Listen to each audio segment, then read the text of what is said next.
আসসালামু আলাইকুম সুপ্রিয় শিক্ষার্থীবৃন্দ, তোমাদের সকলকে মুদাসসির এডুকেয়ারের পক্ষ থেকে স্বাগত জানাই। আজ আমরা নবম থেকে দ্বাদশ শ্রেণীর শিক্ষার্থীদের জন্য অত্যন্ত গুরুত্বপূর্ণ একটি টপিক ন্যারেশন শিখব ইনশাআল্লাহ। তোমাদের অনেকের কাছে ন্যারেশন অনেক কঠিন বলে মনে হয়, তাই আমি অত্যন্ত সহজভাবে তোমাদের জন্য ন্যারেশনের ফুল কোর্সটি বিভিন্ন পর্বে সাজিয়েছি।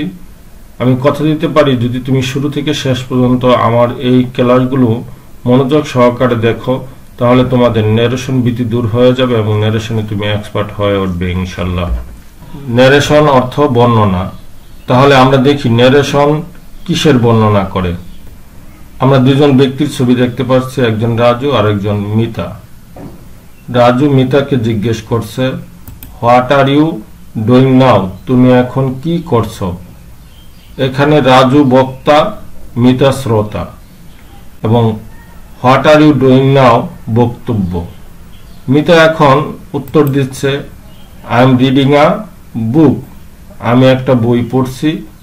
এক্ষেত্রে মিতা বক্তা, রাজু শ্রোতা। I am reading a book বক্তব্য।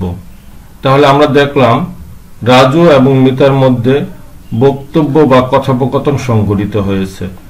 এই যে রাজু এবং মিতা যে কথোপকথন বা বক্তব্য সংঘটিত করলো, এই বক্তব্য অনেক সময় অন্যের কাছে বর্ণনার প্রয়োজন হয়।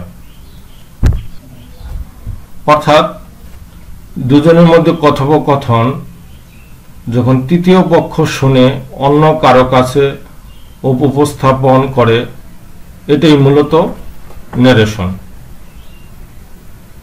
তোমাকে যদি আমি এইভাবে বলি, ধরো তুমি রাজু এবং মিতার মধ্যে যে বক্তব্য সংঘটিত হয়েছে, এটা তোমার এক বন্ধু জানতে চাইলো যে রাজু এবং মিতার মধ্যে কি বক্তব্য সংঘটিত হয়েছে বলো তো। অথবা তুমি নিজের ইচ্ছায় তুমি তোমার বন্ধুর কাছে বা অন্য কারো কাছে বললা। এই যে রাজু বা মিতা যাই বলো, এরা বক্তা। এই যে বক্তা, যে কোনো দুজন বক্তার বক্তব্য যখন তুমি নিজের ইচ্ছায় হোক অথবা অন্য কেউ জানতে চাক, তখন যদি তুমি এই বক্তব্যগুলো উপস্থাপন করো অন্যের কাছে, এটাই মূলত ন্যারেশন। তাহলে আমরা বলতে পারি বক্তার বক্তব্য অন্যের কাছে বর্ণনা করাই হচ্ছে ন্যারেশন। এবার আমরা দেখি বক্তার বক্তব্য অন্যের নিকট কিভাবে উপস্থাপন করা হয় বা কয়টি পদ্ধতিতে উপস্থাপন করা হয়। রাজু সেড টু মিতা, রাজু মিতাকে বলল, what are you doing now, তুমি এখন কি করছো। রাজু কিন্তু মিতাকে ঠিক এই বাক্যটাই বলেছিল, what are you doing now, তুমি এখন কি করছো। এটার মধ্যে কিন্তু আমরা কোন রকম পরিবর্তন না করেই হুবহু, অর্থাৎ রাজু যেভাবে বলছে ঠিক এইভাবেই উপস্থাপন করলাম, অর্থাৎ ডাইরেক্টলি উপস্থাপন করলাম। এটা হচ্ছে ডাইরেক্ট স্পিচ।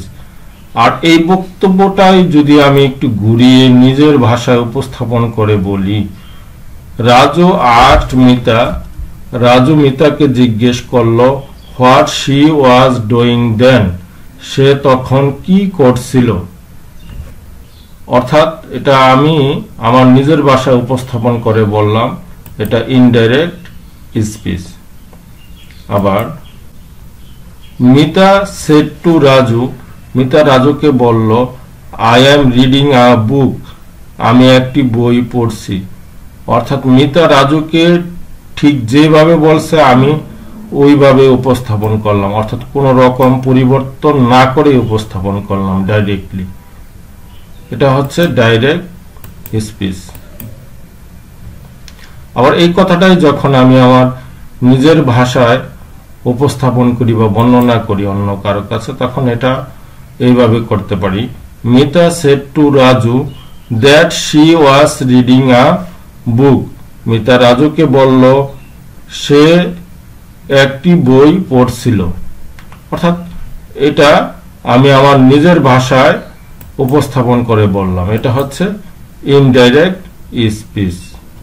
তাহলে আমরা দেখলাম ন্যারেশন বর্ণনার দুইটি পদ্ধতি রয়েছে, অর্থাৎ ন্যারেশন দুই প্রকার। ডাইরেক্ট স্পিচ প্রত্যক্ষ উক্তি, ইনডাইরেক্ট স্পিচ পরোক্ষ উক্তি। বক্তার বক্তব্য কোন রূপ পরিবর্তন না করে হুবহু বা অবিকল সে ভাষায় বলতে বক্তা যেভাবে বলছে ঠিক ওইভাবে অন্যের নিকট প্রকাশ করাকে ডাইরেক্ট স্পিচ বলে। বক্তার বক্তব্য পরিবর্তন করে নিজের ভাষায় অন্যের নিকট প্রকাশ করাকে ইনডাইরেক্ট স্পিচ বলে। আমাদের মূল কাজ ডাইরেক্ট স্পিচকে ইনডাইরেক্ট স্পিচে পরিণত করা। তাহলে আমরা দেখি ডাইরেক্ট স্পিচে কি কি অংশ থাকে, এটা আমাদের জানা খুবই প্রয়োজন। He said to me I will go to Dhaka tomorrow. সে আমাকে বলল আমি আগামীকাল ঢাকা যাব। এখানে I will go to Dhaka tomorrow, এটা ইনভার্টেড কমার ভিতর আবদ্ধ আছে। এটা হচ্ছে রিপোর্টেড স্পিচ। ইনভার্টেড কমার বাইরে যেটা আছে এই অংশটা হচ্ছে রিপোর্টিং স্পিচ। রিপোর্টিং স্পিচের আবার তিনটা অংশ থাকে, একটা রিপোর্টিং ভার্ব, রিপোর্টিং ভার্বের সাবজেক্ট, রিপোর্টিং ভার্বের অবজেক্ট। তাহলে আমরা দেখলাম রিপোর্টেড স্পিচে যে তিনটা অংশ, অর্থাৎ রিপোর্টিং ভার্ব, রিপোর্টিং ভার্বের সাবজেক্ট, রিপোর্টিং ভার্বের অবজেক্ট, আর রিপোর্টেড স্পিচে একটা অংশ, অর্থাৎ পুরোটাই রিপোর্টেড স্পিচ। এবং রিপোর্টেড স্পিচ এবং রিপোর্টিং স্পিচের মধ্যে কমা থাকে। তাহলে দেখো এই যে রিপোর্টিং ভার্ব বা রিপোর্টিং স্পিচের যে অংশটা, রিপোর্টিং ভার্ব একটা, রিপোর্টিং ভার্বের সাবজেক্ট অবজেক্ট, এই তিনটার মধ্যে শুধু রিপোর্টিং ভার্বটা, অর্থাৎ আমরা ডাইরেক্ট স্পিচকে ইনডাইরেক্ট স্পিচ করার সময় শুধু রিপোর্টিং ভার্বটুকুর পরিবর্তন হবে। রিপোর্টিং ভার্বের সাবজেক্ট আর অবজেক্ট অপরিবর্তিত থাকবে। রিপোর্টিং স্পিচ এবং রিপোর্টেড স্পিচ কে সেন্টেন্স অনুসারে বিভিন্ন কনজাংশন দ্বারা সংযুক্ত করতে হবে এবং এ কমা এবং ইনভার্টেড কমা ওর উঠে যাবে। রিপোর্টেড স্পিচের পুরো অংশটার মধ্যে তিনটা জিনিসের পরিবর্তন হবে। এক, পার্সনের পরিবর্তন হবে, ভার্বের পরিবর্তন হবে এবং নিকটবাচক দ্রুতবাচক শব্দের পরিবর্তন হবে। পরবর্তী ক্লাসে আমরা সেন্টেন্স ভেদে রিপোর্টিং ভার্বটি পরিবর্তন হয় কি হয় এবং রিপোর্টিং স্পিচ এবং রিপোর্টেড স্পিচের মধ্যে কি দ্বারা কনজাংশন করতে হয় তা আমরা শিখব ইনশাআল্লাহ। তোমরা অবশ্যই লাইক, কমেন্ট, শেয়ার এবং সাবস্ক্রাইব করে আমাদের সাথে থাকবে, যাতে পরবর্তী ভিডিওগুলো তোমাদের কাছে দ্রুত চলে যায়। পরবর্তী ক্লাসগুলো দেখার আমন্ত্রণ জানিয়ে আজকের মতো শেষ করছি। আসসালামু আলাইকুম ওয়া রাহমাতুল্লাহ।